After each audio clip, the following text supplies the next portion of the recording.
So hello everyone, this is me, my channel Ishita story. তো আজকের ব্লগটা আমি জাস্ট সন্ধ্যাবেলা থেকে শুরু করছি, কারণ সকাল থেকে ভিডিও করা হয়নি। আর ভেবেছি এবার থেকে মানে 2026 থেকে প্রতিদিন একটা করে লং ভিডিও আপলোড করব। তো সন্ধেবেলা ভিডিও শুরু করার একটা কারণ আমরা এখন বেরোচ্ছি, মেলা যাব। আর এই যে আমি এখানে রেডি হয়ে গেছি, মাও রেডি হচ্ছে। আর আমি পুরো দুটো করে টুপি পরে নিয়েছি, একটা সোয়েটারের একটা আমার।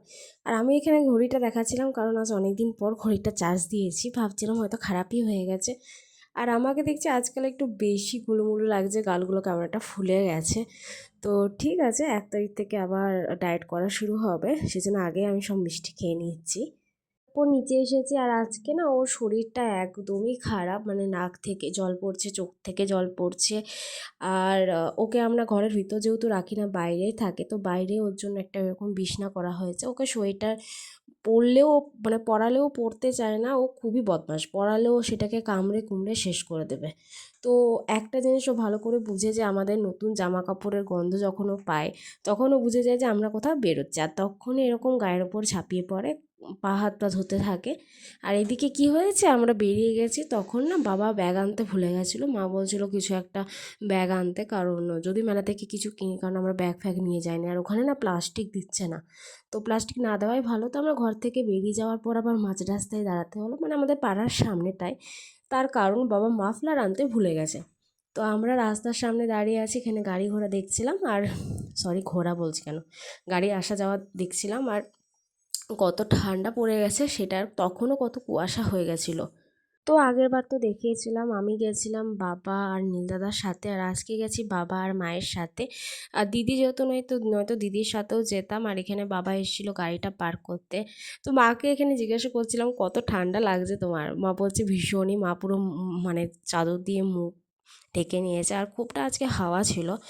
আর আজকে মেলাতে একটু বেশি ভিড় ছিল, জানি না কেন। আজকে আমাদের যাওয়ার প্ল্যানও ছিল না, কালকে যাওয়ার প্ল্যান ছিল, বাট কালকে ইয়ার এন্ডিং, তো বাবার মনে হয় টাইম হবে না, সেজন্য আমরা আজকে গেছি।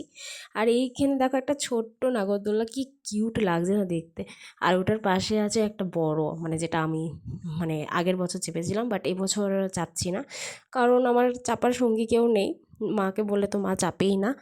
আর তারপর আমরা অনেক কিছু দোকানে চলে এসেছিলাম, এখানে সব 10 টাকার 20 টাকার এরকম বিক্রি করছিল।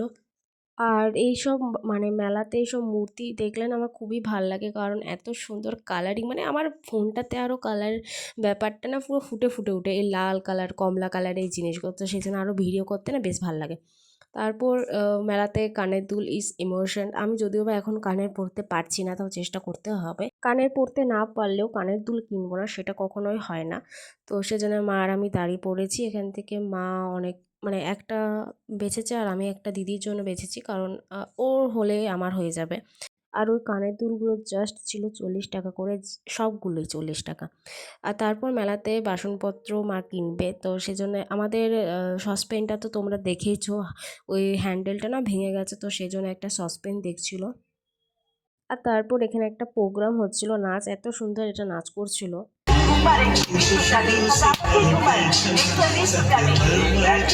আর এই ঠান্ডাতে না আমার হাত পা পুরো বরফ হয়ে গেছে, পায়ে মোজা পড়েছে তাও বরফ, তো সেজন্য তারপরে একটা চায়ের দোকানে চলে এলাম। মা এখানে চা খাচ্ছিল, বাবা খায়নি, আর আমি এখানে একটা 1 কাপ নিয়ে নিয়েছি। আর তারপর কিছু খাবো না করেও মা আর আমি 1 প্লেট পাপড়ি চাট নিয়ে নিয়েছি। পাপড়ি চাটটা খুবই সুন্দর খেতে ছিল, মানে 50 টাকা দাম, সেজন্য একটাই নিয়েছিলাম। আর তারপর মা বলছিল এখান থেকে একটা প্রদীপ নেবে, কারণ একটা মানে তুলসী মঞ্চতে রাখার জন্য প্রদীপ আমাদের বাড়িতে নেই। তারপর চলে এসেছিলাম এই ফুলের দোকানে, বাট এখান থেকে কিছুই কেনা হয়নি, এত সুন্দর সুন্দর লাগছিল। জাস্ট দেখছিলাম, কারণ দেখছিলাম আর ভিডিও করছিলাম, ভাল লাগছিলো দেখতে, মানে নানা রকম কালার। আর তারপরে চলে এসেছিলাম লোহার দোকানে। কোত্থেকে কী কী নিয়েছি সব আমি এই ভ্লগে লাস্টের দিকে শেয়ার করব। আর এখন বাজে 7টা 54, বাবা বললো রোল খাবে, সেজন্য আমরা বসে গেলাম রোল খেতে। এই রোলটা মোটামুটি ভালো ছিল, মানে আগের বার যেটা কিনেছিলাম সেটা থেকে এইটা একটু ভালো ছিল, কিন্তু মেলার জিনিসে আমার কোনো কিছু ভালো লাগে না, বাট মেলায় গেছি খাবো না সেটা কি কখনো হয়? যাই হোক, তো রোল টোল খেয়ে আবার যখন বেরোচ্ছিলাম তখন এই দোকানটা চোখে পড়ে। এখান থেকে মা ওই 10 টাকার একটা বাদামের প্যাকেট কিনে এনেছিল, বাট এইরকম প্যাকেটের ভেতর না একটু মানে ভালোর থেকে বেশি বাজেই থাকে। আর এখান থেকে নিয়েছিলাম একটু মিক্সচার। বলো কি ঠান্ডা? খুব ঠান্ডা। খুব ঠান্ডা। আর আমাদের ঘর আসতে আসতে প্রায় 8:30 15টা বেজে গেছিলো। আর আমাদেরকে দেখে তো কালো আরও আনন্দ, ও জামা কাপড় শুকতে ব্যস্ত যে আমরা কোথায় গেছিলাম। তো চলো এরপর মেলা থেকে কি কি কিনেছি সেটা তোমাদের সাথে শেয়ার করি। ফার্স্টে কালো প্লাস্টিকে কি আছে আমার জানা নেই, মানে মা মিষ্টি দোকান থেকে জিলিপি, মনে হয় এটা জিলিপি আছে এটার মধ্যে। আর মেলা থেকে না বেশি আমরা খাবারের জিনিসটাই কিনেছি। আর নেক্সট ওয়ান এটাতে আছে হচ্ছে তোমার চিনি কাঠি সেই লম্বা লম্বা, আমি জানি না তোমরা জানো কি না, সেই চিনি কাঠিগুলো আমাদের এখানে চিনি কাঠিই বলে। তোমাদেরকে খুলে দেখাতে পারছি না, যখন খাবো তখন তোমাদেরকে একটা একটা একটা করে খুলে দেখাবো। আর এটাতে সেই মিক্সচার নিয়েছিলাম আমি আর মা, সেটা। তারপর নিয়েছি এই সসপ্যানটা যেটা তোমাদেরকে দেখালাম, আর এটার হ্যান্ডেলটা না কমলা কালার, বাট এখানে কেমনটা লাল লাল টাইপের লাগছে। আর নেক্সট নিয়েছি, আমাদের যেহেতু আমরা বাগান করতে ভালোবাসি, ছাদে অনেক গাছ আছে, সেজন্য এই একটা কুরুল টাইপের, আমি জানি না এটা কাস্তে না কুরুল না কি বলে, ঠিক মনে পড়েছে না, তোমরা আমি ভুল বলে থাকলে প্লিজ একটু ক্ষমা করে দিও। নেক্সট ওয়ান নিয়েছি এই আকশিটা, কারণ আমাদের ঘরে অনেক বড় বড় গাছ আছে, আম গাছ আছে 3-4 দুটো, ঠিক আছে, মানে আকশিটা নেওয়া হয়েছে। আর তারপরে তো দেখালাম একটা 10 টাকার বাদাম নিয়েছি, কারণ বাবা বলছিল 20 টাকা নিতে, বললাম যে ঠকবে তো কম দিয়েই ঠকো। আর নিয়েছিলাম কানের দুল। So that's it for today. ভিডিওটা ভালো লাগলে like comment share and subscribe করতে ভুলবে না। টাটা।